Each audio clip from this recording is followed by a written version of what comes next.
What do you do? Actor, writer, director. I paint with images. You know, I'm a Renaissance man. Where's the rent money? You know, I just gotta pick up some dog checks and then I'll circle them back around to you, then you can cash them. About a week will be good. We need to pay the rent tomorrow. Hi everyone, Vegas from Critic here, Jeff Howard here to review the new comedy Bruce, written, directed, and starring Eden Maryshow and Malay Chester. I hope I'm saying her name right.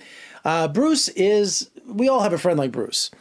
Bruce is a 30-something man-child who is walking dogs for a living, but he's an aspiring actor and an aspiring writer. He's aspiring everything, except he drives all his friends nuts. He drives his family nuts because he's just the most unlikable guy, because he's a fast talker, he's a con man, he's also a ladies' man. So he's constantly trying to pick up women, trying to think that he's God's gift to women, with being rejected, but also sometimes he was scoring, you know, so I was rooting for Bruce. But overall, his luck runs out, okay? Family starts to turn on him. His friends start to turn on him. He lives with his best friend who's getting married now. So now he has to put up his apartment for that extra room to make some income because, you know, he's not making much walking dogs. I don't think he's making anything. And that's when he meets Kiera. Bruce. And of course, they fall in love, they have an affair. He falls in love for probably the first time, I would think. Of course, he gets rejected.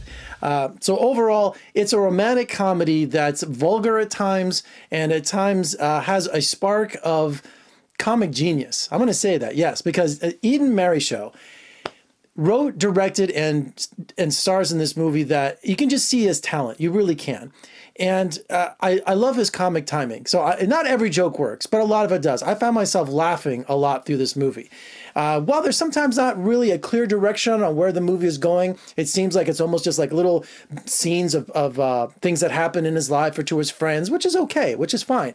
But I just love his style. I really do. I love his direction and I love his comic timing. It's really there, you know. This is a great first effort. Let me say that first of all. This is his first feature film. He's been an actor. He's been in Jessica Jones. He's been in and some other things. He's really a talented actor, I think. But here's where he really made his first film. $2,500 rumored, you know, shot digitally, borrowing money from family and friends to get this movie made. So he knows what it takes to get a feature made. And you have to take that all into consideration while you watch this film, okay? And not only that, I love his casting. I don't think there was one character that I really didn't like in terms of, you find all of these unknown actors or actors who have been working for a long time and they put him in Bruce. And one guy I just love. I love the father. And what's his name? Gene Pope. I swear to God, I thought he was Mike Myers. You know, all through the film, it kept driving me crazy going, wow, because, you know, Mike Myers is on The Gong Show. He puts on makeup. So I thought that was Mike Myers. And there's some great scenes. You know, he really gets on his father's nerves, and he's a mama's boy and who gives him everything every time he asks for money on it. And I just love there's a scene between him and his father when they kind of finally patch things up. There's underlying love in this movie. There's underlying just, you know, you can't stand Bruce most of the time. Are you sure this kid is yours? Maury will get up on paternity test Tuesday and he will stand up confidently, man, and he will say, "You are not the father." Hi, Carrie. And also there's underlying friendships that they go through all these different trials and tribulations. And it's all up there. It really is an incredible first effort, I think. Also, there's a great reoccurring gag with he walks dogs. So I thought that was hysterical. There's all these little jokes that keeps reoccurring when he walks the dogs along in Brooklyn.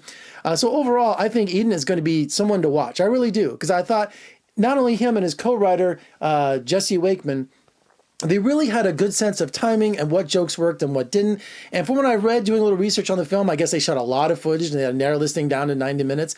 And I just thought it was really a great accomplishment, you know, because, you know, I went to film school. I've been doing this for 23 years being a film critic. And I love seeing people who put their passion and their dreams into a feature film like this, whether it be a TV show or a YouTube series or something like that. And you can just see that he is putting everything in the kitchen sink in this movie.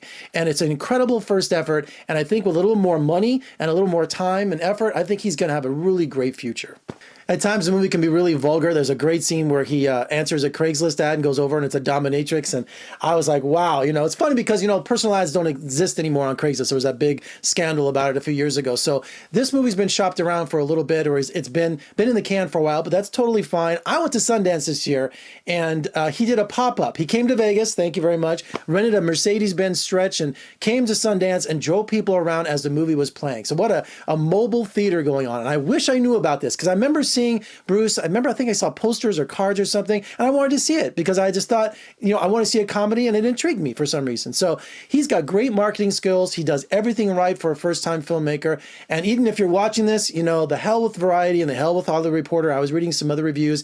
Way too harsh, dude. They were way too harsh. I think you have a bright future. And I was also on KLIF in Dallas. I do a lot of radio shows nationwide, and it opened there at AMC Grapevine. So I did my best to promote this film. I support it, and I think you're a great talent. I really did. All right. All right, so make sure you check out Bruce if you're living in one of the 25 cities that opens this weekend. Where is it? BruceTheFilm.com. Check out if it's playing in your theater. Also, in a town near you. Also, it's going to be, I'm sure, on video on demand soon and on DVD because this movie's it's a good time. It really is. All right, for more reviews and interviews, just surf on over to my website at VegasFilmCritic.com. Check me out on social media, Facebook, Twitter, Instagram. And if you're watching on YouTube, make sure you give me a thumbs up, subscribe, and comment below. I'm Jeffrey K. Howard in Las Vegas. Thanks so much for joining me. See you next time.